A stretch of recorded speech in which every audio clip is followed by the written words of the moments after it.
$80 video games are real, and it's Nintendo who have broken the seal, and it's only 5 years after the first modern game cost $70 in 2020.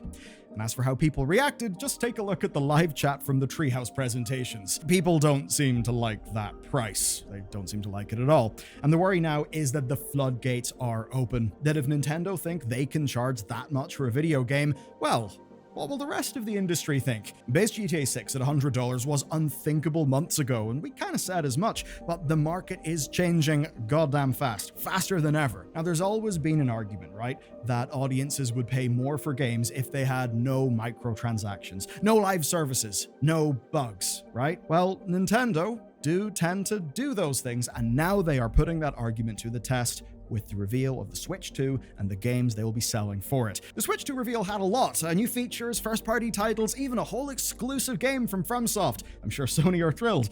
What they didn't talk about, though, was prices. Both console and game prices were revealed afterwards. Now, to the audience, it's fairly clear.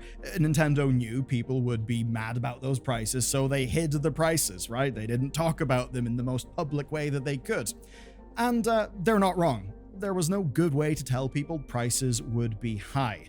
So the Switch 2 costs $450, £396, and €470. That is comfortably in the same range as the PS5 and the Xbox Series consoles, and way above the $299 that the base Switch went for back when it came out.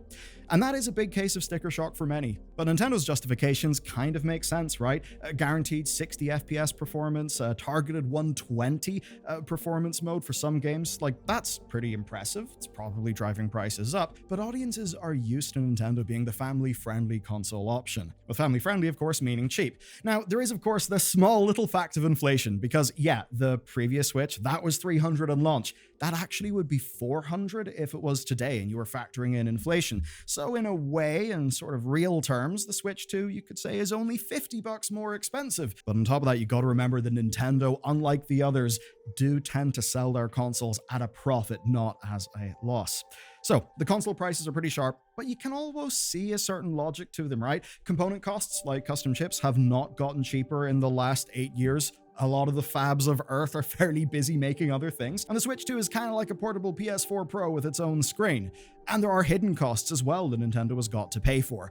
We'll get to those hidden costs later. So, a $50 increase above the inflation sort of adjusted price of the base Switch is kind of understandable. It might not be acceptable, but it is understandable. What people have got a far harder time understanding, though, is the cost of the games, especially in context of the cost of this console. A console that's almost certainly being sold at a profit. First-party Nintendo games will cost $80 at launch. Now, we don't have the digital cost, and those are probably pre-tax, but we can look at other territories to see a pattern here. And it really is a pattern that stings. So, if you live in Europe, well, the Euro costs are $79.99 and $89.99 for the digital and physical versions, respectively. Yeah, physical's more expensive. In the UK, we are comparatively getting away compared to our European friends. It's $66.99 for digital and $74.99 for physical, which, make no mistake, is a hell of a lot of money and absolutely is a price hike. And this is a departure in many ways. Like, up till now, Switch games had price parity between digital and physical, right? Like, entire parity, that's no longer a thing. And on top of that, the base prices are going up. I mean, only 2 years ago, Nintendo asked for their first $70 game with Tears of the Kingdom. So yes, the reaction here has not been kind. This is sticker shock in its purest form. I kind of get the questions. People are kind of thinking, how can you justify these prices compared to the whole rest of the industry? Is this complete unbridled arrogance? It seems that way, but there is more to it than that. This is Nintendo experimenting with products and pricing. So yes, it's 4 games at $80, 3 of which are actually ports, which does seem completely unbelievable, but an $80 port is not what Nintendo are selling. Kirby and Mario Party are both bundles of a $60 Switch game and a $20 content DLC, plus Switch 2 exclusive performance boosts, which I suppose is good for those games. They'll play better. Then there's Tears of the Kingdom. That costs $80 because it's a $10 DLC with only some new story and quality of life features via Nintendo Switch Online on top of a $70 game. Plus, Tears is free as an upgrade if you have a Nintendo Switch Online. Certainly a good thing that they're doing. That continues Nintendo's policy of some DLC being free on the service. But meanwhile, other first-party games are just getting free patches, and those will improve performance and add base-level Switch 2 features, which is fairly good. So it's Mario Kart World that is the only new game that is $80. And at least right now, it's technically not the new standard because Donkey Kong Bonanza has already been confirmed at $70. But again, for a Nintendo Switch game, $70 only started happening 2 years ago with Tears of the Kingdom, and you could certainly argue it was Tears of the Kingdom, one of the largest, most hyped games, the one that you probably could justify $70 for. So what used to be an exception perhaps now may be the rule. Beyond the individual games though, there does appear to be some Nintendo-style experimenting going on. Until autumn, right, the Switch 2 and Mario Kart World will cost $4.99 as a bundle. So that's basically cutting $30 off the full price, right? So you could buy the console for $449 and then buy the game for $80 on top of that, but clearly the incentive is to not do that with how they have structured their pricing here. So you could say this is a test. Nintendo know they will sell Mario Kart in bundles, right? Like completely through the Switch 2 lifespan. But this $80 standalone cost will help test whether audiences will be open to spending $80. And if they don't buy at the right ratio, perhaps Nintendo won't do that again. But then you could also argue that they've maybe priced this game at $80 to make the bundle look like a better deal, to incentivize more bundles, to increase the rate of adoption. But all of this, though, is worse because of the Nintendo exclusive problems. And there certainly are a few. Think back to how we've been talking about Ubisoft games lately, right?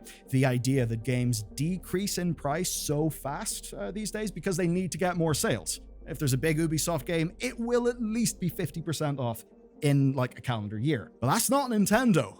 Oh no. These games will cost this much pretty much forever. Look at Nintendo's price curves, their, sale discount rates for their big games. Some of them practically never get a discount, and there's really no reason from Nintendo's perspective because they still have absolutely ungodly attachment rates and sell quantities of copies that anyone in the industry would literally kill for. So in a way, it all makes sense from Nintendo's perspective. That's not the audience's perspective. And there's stuff to really keep in mind there. I mean, as a general gaming audience, this is different times to when the Nintendo Switch launched. The same inflation that means you're priced out of an $80 video game is the reason why Nintendo are raising the prices. That's why they've also dropped the physical and digital parity as well. And because it's such a steep jump and such a beloved brand, it does feel all the more like a betrayal. Hence the pushback. But what if I told you this was all about to get a lot more spicy? You see, Nintendo's biggest problem may be in the fact that they had 8 years of comparative stability. Now they've jumped, as has been flagged by analyst Matt Piscatella. Matt has been in the analyst game for like 20 years. He knows this shit. Here's what he said.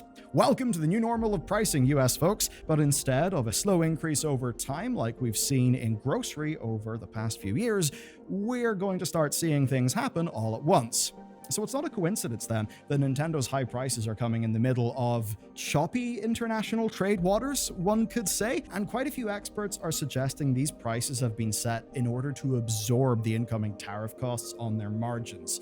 But of course, that price has also got to pay for, the work done to date, including Nintendo trying to avoid those tariffs altogether. Here's one example. They tried to avoid tariffs by setting up new factories in Vietnam in order to create American localized Switches for the purpose of import. And that is actually what a massive amount of US companies have done. But on the very same day of the Switch reveal, well, the tariff stuff happened. There's a 46% tariff on Vietnamese imports to the US, let alone the stuff in Chinese imports. So the MSRP of your Nintendo Switch and its physical games is a loose suggestion at best. Retailers can and likely will put those prices up to cover the costs. But of course, Nintendo have got to price their things globally, at least in English. And that's where it gets interesting. Nintendo are actually selling the Switch 2 for nearly $100 cheaper in Japan, where it costs only $338. But the trick is that's a region-locked and language-locked version to Japanese. The standard version is equivalently priced to the US. And if you're wondering why,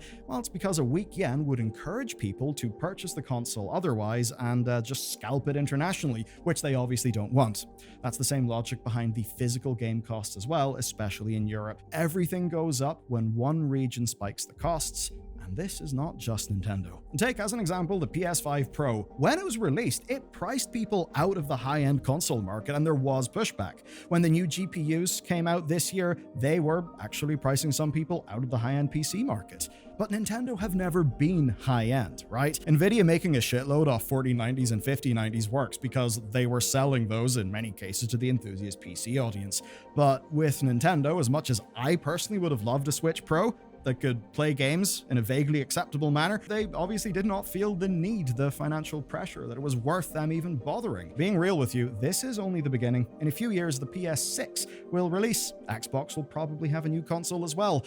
Nintendo are not going to be an anomaly for long. They are just the first in line. And as of this generation, the margins on all consoles and accessories have been so narrow that we've not seen price cuts. Yeah, you may not have noticed it because perhaps you already have like a new console or something, but we are not getting the degree of price cut that we were used to getting in, say, the PS4 generation. That's already a sign there isn't as much slack in the system as there usually had been. And then, of course, you add to that all the pressure that we have seen now. That's pressure that seemingly will only grow right at a time where audiences don't have as much disposable income. Like right now, the richest 10% of the US population is paying for 50% of consumer spending. There's a lot of money going around, but the thing is, how concentrated that money is increasing and increasing. And if you're selling 4090s and 5090s to rich people, that's totally okay. If you are very much selling a commodity-priced game console targeted at families, that's really not going to be as okay. And that's the market that these games and this console is releasing into, even before you take into account the trade chaos. And it's not even whatever final tariffs that we'll end up with that'll sort of impact things here. It is uncertainty. As an example, Vietnam being hit means the companies that tried to sort of see what way the wind was blowing and, have capital expenditure into Vietnam, they, very much including Nintendo, will not feel amazing right now. That's something that we'll actually pay for. And as for future capital expenditure, right, maybe building new fabs, building new factories, well, if you're going to be doing a massive amount of capex, you'll want to do that in a vaguely stable environment because you don't want to come to regret your decision within a few years. That could slow down investment. That could mean that things are a little bit wobbly, and for us, at least for our video games, especially our hardware, could be a bit of a problem. And even if this is something that you could say will hit the US the most, well, no, it hits the company's margins, and those companies will need to make their margins from somewhere. So this does impact everyone. What we now have to do is wait and see, will Nintendo blink? What will they end up settling for?